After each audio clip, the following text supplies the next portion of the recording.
आज जानते हैं भारतीय संविधान एवं भारतीय राज्य व्यवस्था में भारतीय संविधान पर अन्य संविधानों का प्रभाव। जब भारतीय संविधान सभा ने संविधान के निर्माण की प्रक्रिया शुरू की तो उसके पास ये विकल्प उपलब्ध था कि जिन देशों के संविधान पहले से लिखे जा चुके हैं उनके संविधानों में से उपयुक्त उपबंधों का प्रयोग भारतीय संविधान के लिए कर लिया जाए।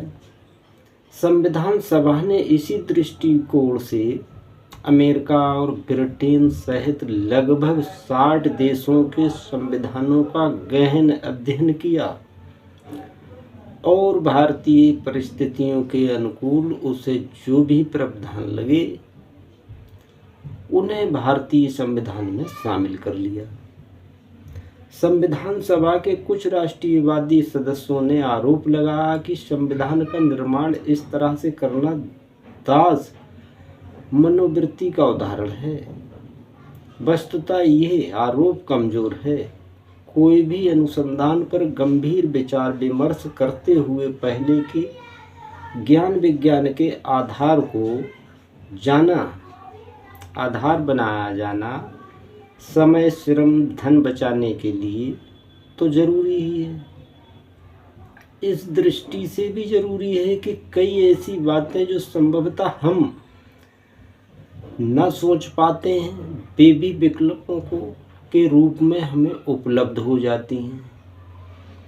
ये भी ध्यान रखना जरूरी है कि भारतीय संविधान पर सबसे ज़्यादा प्रभाव 1935 के भारत शासन अधिनियम 1935 का है। संविधान के लगभग 200 ऐसे प्रावधान हैं जो सीधे तौर पर इस अधिनियम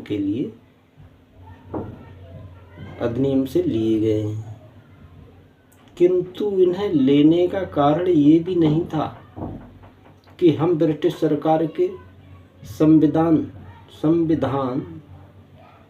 विदों के वैचारिक प्रभाव में थे। वास्तविक कारण ये था कि इस अधिनियम के प्रावधान के अनुसार शासन कार्य का संचालन का हमें पर्याप्त अनुभव हो चुका था और उसके उपयोगी प्रावधानों को समझ पाने में हम सामर्थ थे।